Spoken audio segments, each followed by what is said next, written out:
This piece is called Binaries and Bibliomancy, Finnegans Wake as the Western I-Ching.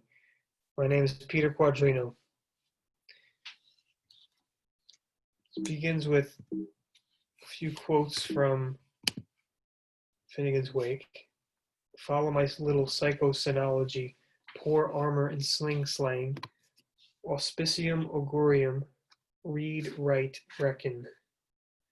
Between James Joyce's 1939 Night Maze novel Finnegans Wake and the ancient Chinese oracle book known as the I-Ching or Book of Changes, there's practically an inverse relationship. The elegant mathematical structure and terse potent bits of wisdom that make up the Book of Changes stand in stark contrast with the grandiose cosmic dream circus of Finnegans Wake. Nevertheless, these two texts have often been intertwined. Finnegans Wake as a Western I-Ching is something that has been touched on by Joyce scholars before, but few have ventured to suggest that the I-Ching actually appears in Finnegans Wake. In this essay, I will share a brief overview of links between the I-Ching and Finnegans Wake, then propose my theory of why Joyce must have been aware of the I-Ching. Not only is the Book of Changes mentioned within the Wake, Joyce considered the Wake a new sort of Book of Changes for the world, a divinatory oracle book, and a map of the universe. Let's first consider what is the I-Ching. According to an anthology of I-Ching, for the Chinese, the I-Ching is the equivalent of the Bible. No other book pervades the lives of the people in the same way. The I-Ching is one of the oldest books in the world. Its core elements are 5,000 years old. The system of the I-Ching begins with a simple linear signs where a broken line represents yin and an unbroken line represents yang. The core underlying structure of the I-Ching is formed by the 8 trigrams, which are composed of each variant 3-line combination of yin and yang lines. Each trigram represents an image with different attributes based on the lines making up the trigram. In the I-Ching, each of the trigrams are combined with one another, creating a total of 64 different 6-line symbols or hexagrams. The 64 hexagrams are said to embody all situations in life and everything in the universe. The name I-Ching, pronounced Yi-Jing, literally means classic of changes or book of changes. Ching means classic or book, and the word Yi has many meanings, but basically means the easy, the constant, the changing.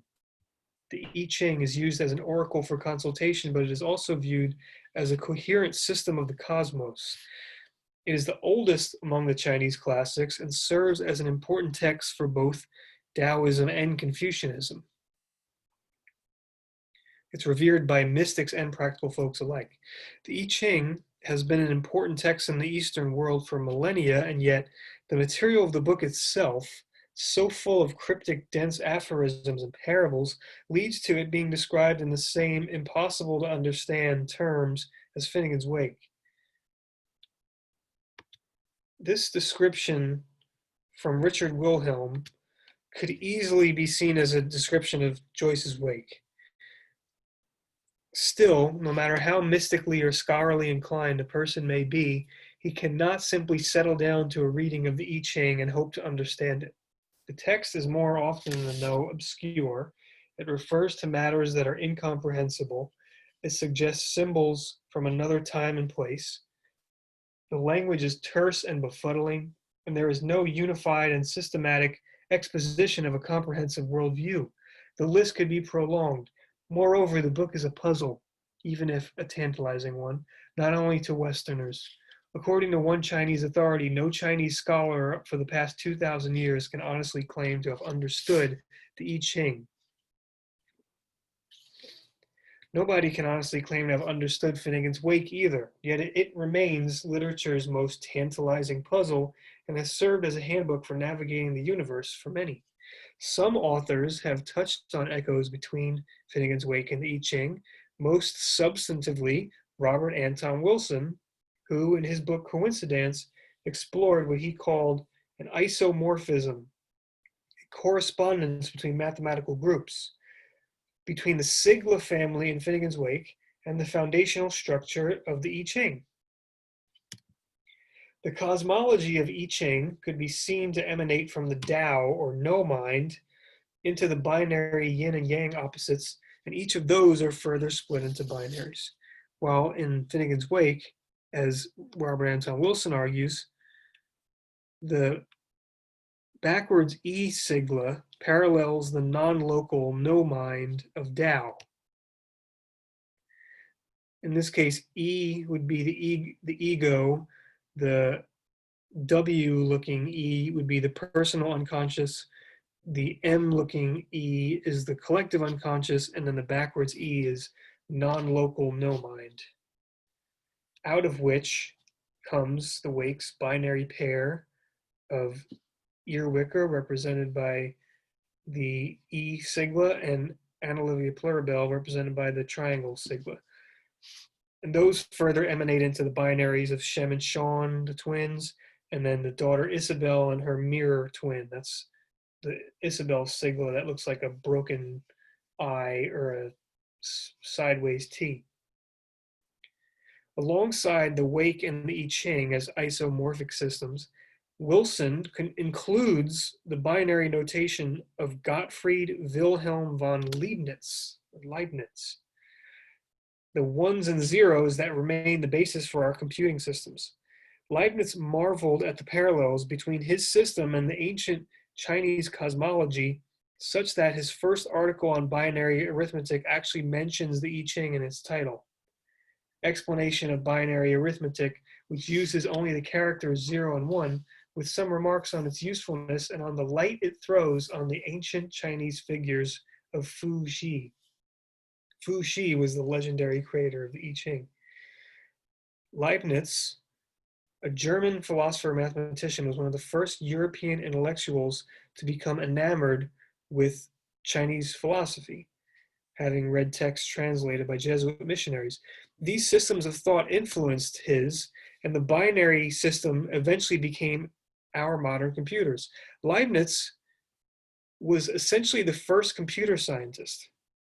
Wilson notes that Leibniz, inspired by the parallels he witnessed between his binary numbers and the I-Ching, predicted this system could be mechanically reproduced, leading to something akin to a thinking machine. That's in Coincidence, page 191. Both Finnegans Wake and the I-Ching essentially function like thinking machines and are comparable to computers built out of binary elements that form an endless variety of permutations and relationships. The Wake celebrates how many combinaisies and permutandies can be played between the polar opposites of Joyce's hero and heroine, described in the math lesson chapter as, quote, that upright one and that naughty beside him zeroing, unquote. Joyce references Leibniz multiple times in Finnegans Wake, including this phrase from page 49, which sounds very much like a description of the yin and yang dynamic. The coincidence of their contraries re-amalgamerge in that indentity of undiscernibles. The indentity of undiscernibles is a reference to the principle of the identity of indiscernibles, otherwise known as Leibniz's law. While I greatly admire Robert Anton Wilson's book, Coincidence, and especially appreciate his analysis of the parallels between the systems of I-Ching and Finnegans Wake, I always felt he didn't go far enough because he conceded that, quote, there is nothing in Joyce's letters to indicate that he ever read or even heard of the I-Ching. I find it highly unlikely that Finnegans Wake would have that significant of a blind spot when it comes to the Chinese equivalent of the Bible. Since Joyce sought to include everything in the Wake, and particularly all the world's religions and myths, the Bible, the Quran, the Torah, the Talmud, episodes from the life of Buddha, the Icelandic Eddas, the pagan Irish myths, the Bhagavad Gita, the Egyptian Book of the Dead, just to name a bunch. Of course, he would have captured the I-Ching. There are multiple passages in Finnegans Wake that reveal fascinating echoes of the I-Ching. Before looking at those, consider the circumstantial evidence here. Joyce was a friend of Ezra Pound, a noted disciple of Chinese thought who translated Chinese poetry and some of Confucius. In Finnegans Wake, There are more than 36 references to Confucius, otherwise known as Master Kung or Kung Fu Si. Page 108 of the Wake gives advice to, quote, worried business folk who may not have had many momentums to Master Kung's doctrine of the mean. That would be the doctrine of the mean, otherwise known as the unwobbling pivot, which Pound translated, one of the classics of Confucianism, a book based on the principles of the I-Ching. Confucius was a devout student of the I-Ching. In the Analects, another work that Joyce mentions in the Wake, Confucius says, if I had more years to my life, I would devote them to the I-Ching. And give me a few more years to study the I-Ching, then I should have a good philosophy of the mutation of human events. Many of the allusions to Confucius in Finnegans Wake are from a biography of Confucius by Carl Crow, published in 1937. That book does mention the I-Ching and Confucius's affection for it numerous times.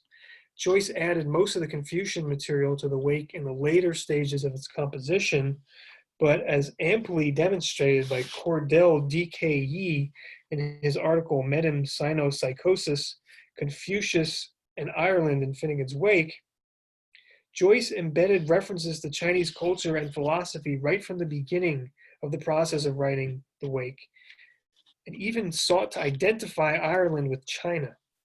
One of the first passages Joyce wrote for his work in progress was the scene of Patrick versus the Druid, where the characters are speaking blends of Chinese and Japanese pidgin speech. We'll return to that later. There are also many allusions to Taoism throughout the Wake, another subject that Robert Anton Wilson has written about.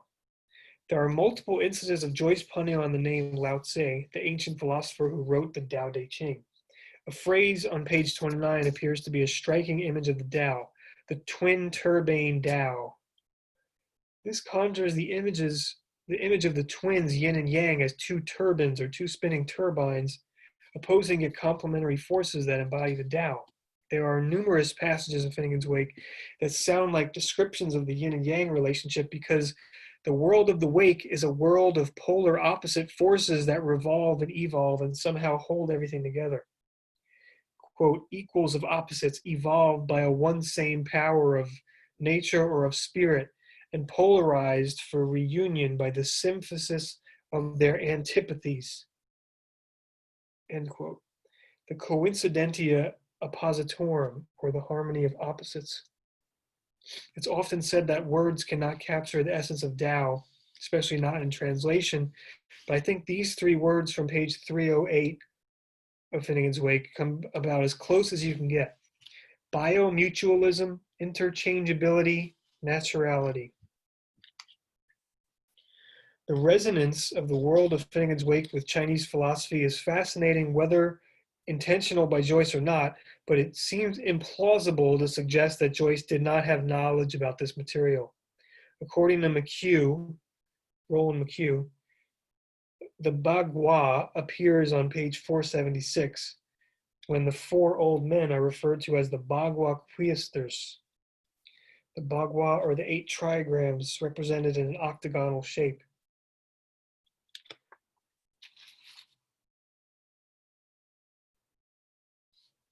The Bagua, embodying the 4 cardinal directions, is similar to the Wake's 4-dimensional Mamalujo, who surround and question Yawn in the Yawn chapter, and out of whom the entire Sigla family gets summoned. The 4 Bagua Quiesters, as they're called, the 4 ensorcelled Yawn. They encircle him and perform a type of sorcery. A quartet united, quote, tetrahedrally, unquote. The 4 represent, among other things, the 4 cardinal directions. It's through their collective seance that we witness, quote, the map of the soul's groupography rose in relief within their quarterings. All of the book's characters, all of the opposing forces rise up and speak through Yawn, making him akin to the all-encompassing Tao. The yin-yang symbol that's surrounded by the Bagua.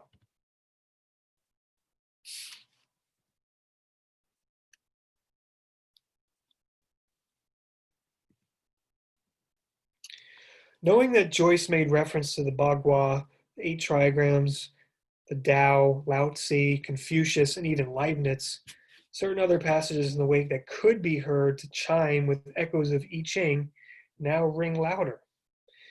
Literary scholar critic Stephen Moore suggests that this line from page 439 refers to the I-Ching. I feel spirits itchery ouching.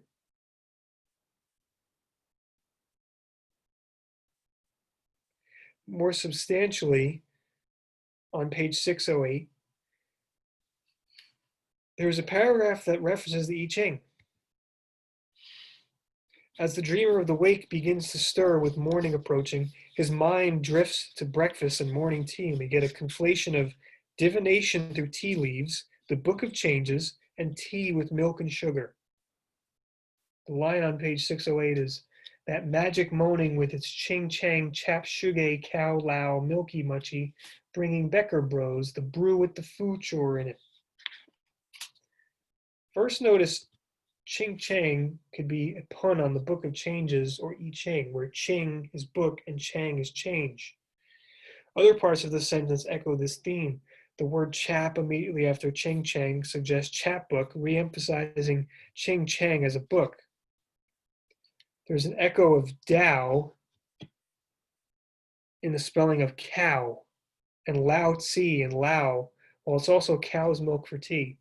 Tea would be from Becker Bros, a Dublin tea seller, also a Chinese imported tea from the city of Fuzhou or Fuzhou. There's also an invocation of an oracular practice, reading the tea leaves in the brew with the foo chore in it. Joyce specializes in the mysticism of the domestic. To the early morning snoozing brain of HCE, all these things are the same. The I-Ching echoes concatenate further down the paragraph as the process of reading the future in the tea leaves takes place. Signs are on of a mere by token that will still to be becoming upon this there once a here was world, as the day leaves unfold in them.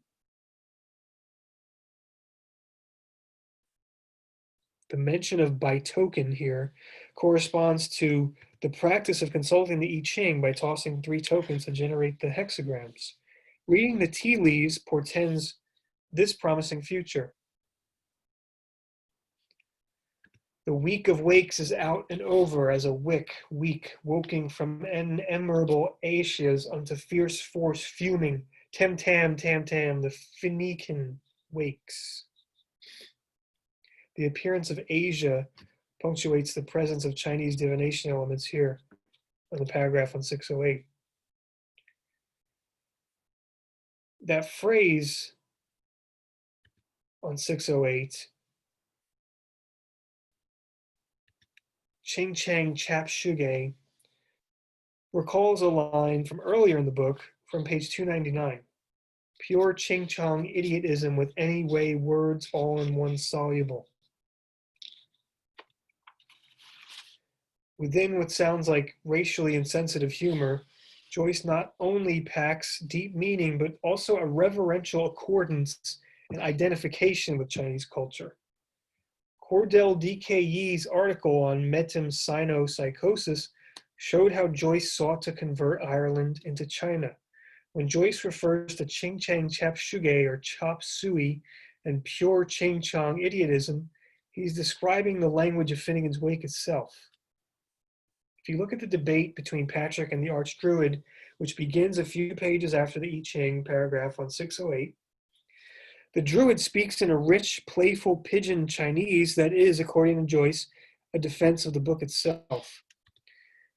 The language, which is the language of the Wake, is described as, quote, a hung ho rengo hangoli sing-wong sang. That is a sing-along style that blends East and West, Chinese, Hungarian, Anglo, in a rivery flow like the Huanghe River or the Sing River, both in China. Now go back to page 299 again, just a bit above the pure Ching Chong idiotism line, you have another description of Wake speech as Chinese river language, like a Yank sheep slang with Tsi Fing Tse.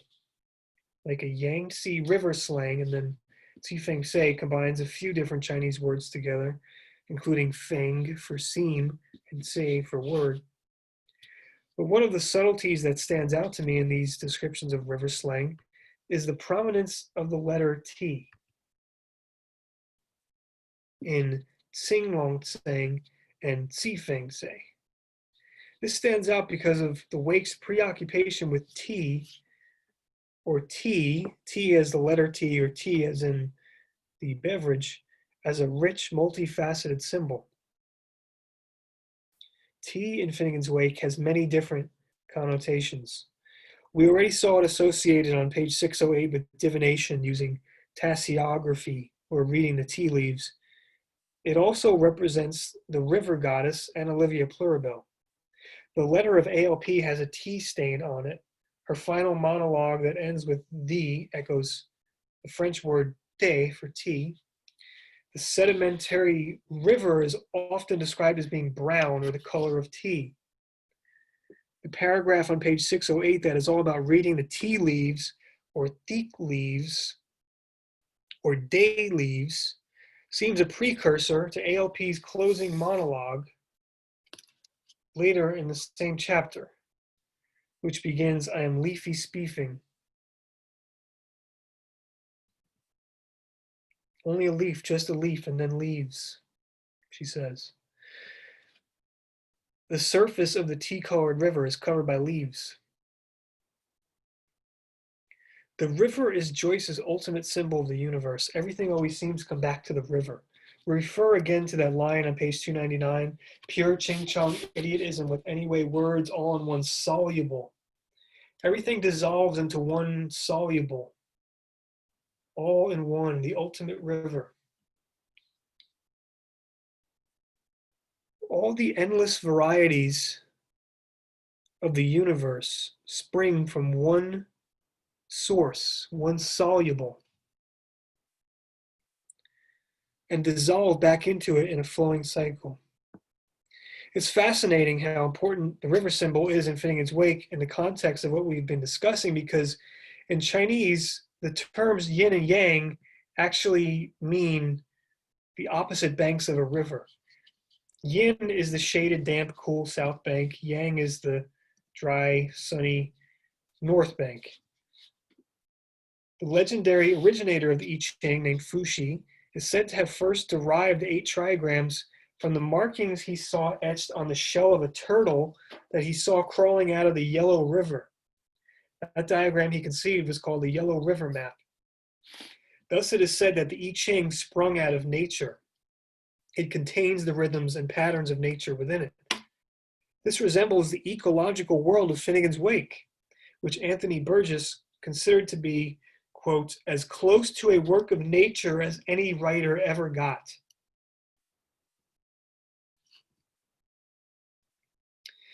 In the Wu Jing Nuan translation and commentary of the I-Ching, he discusses the origins of the linear symbols that make up the hexagrams as derived from the markers of water levels.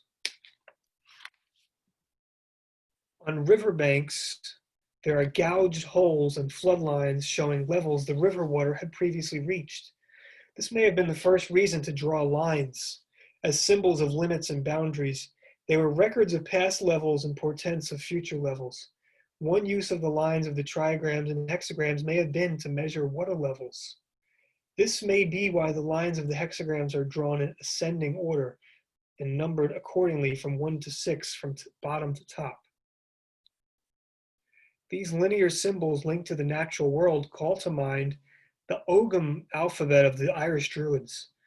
The earliest form of Irish writing, the letters are linear marks with a similar general appearance as hexagrams, and the letters are each symbolic of various trees. Joyce makes frequent reference to the tree alphabet, the interbranching Ogham throughout the Wake. And coincidentally, the Druids practiced divination using the Ogham tree alphabet. The interbranching of symbols like the Ogham and the 8 trigrams brings us back to the interacting shapes of Joyce's Sigla family.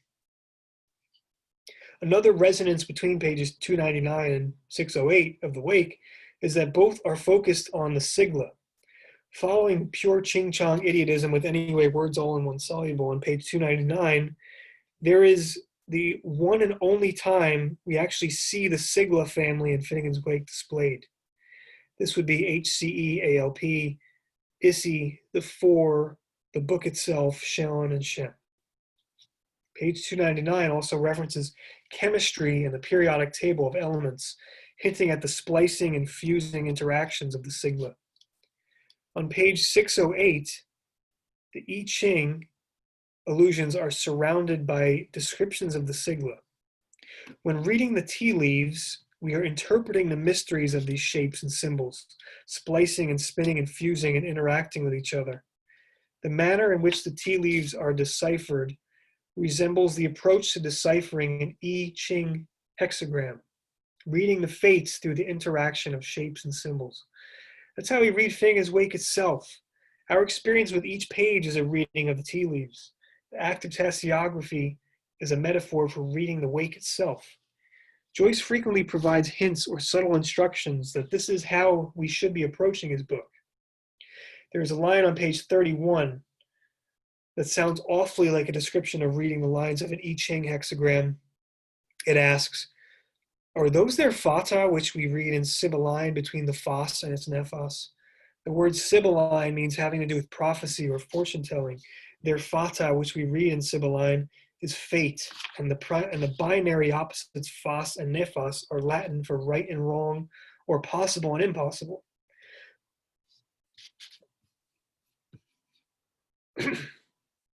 Learn how to read between the lines in order to read the fates through Finnegans Wake, it seems to say.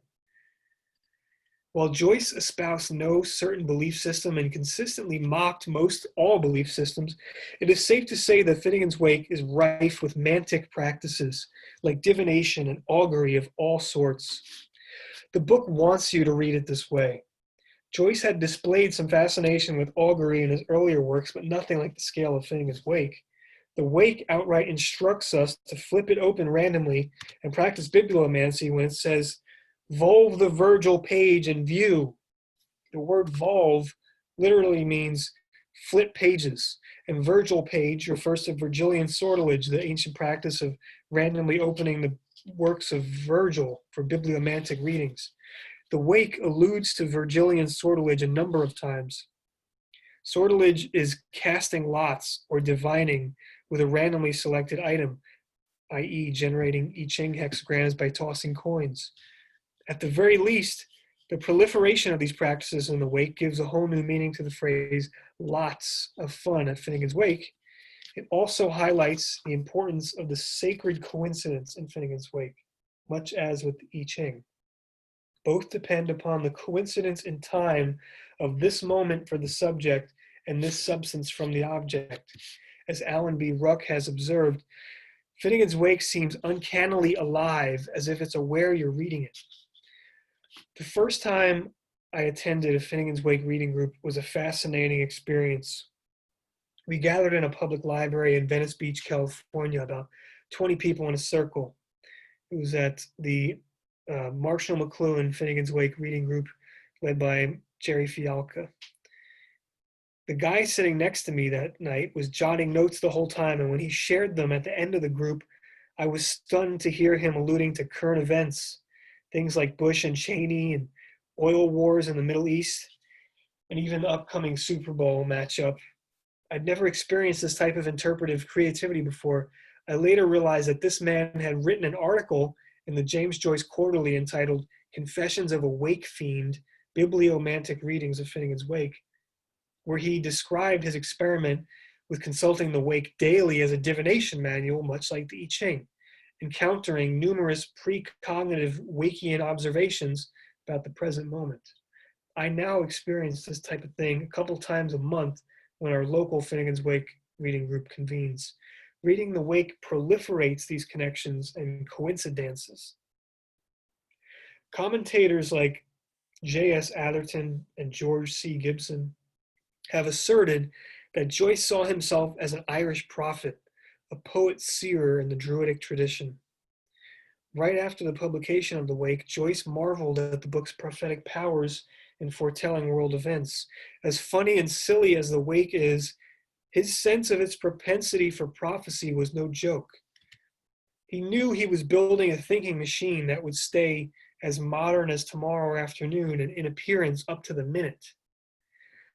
Understanding that Joyce's purpose was to bring forth a living oracle further adds to the interpretation of Ching Chang Chap Shuge and pure Ching Chong idiotism as being deceptive, humorous mockery of the book's language, because it is through the language of the book that its magic is enacted.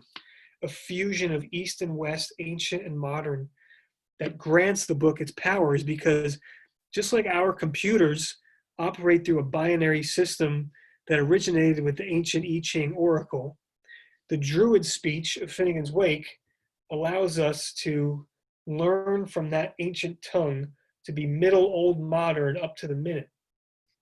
As Joyce might say, that's the only way to ensure one's immortality.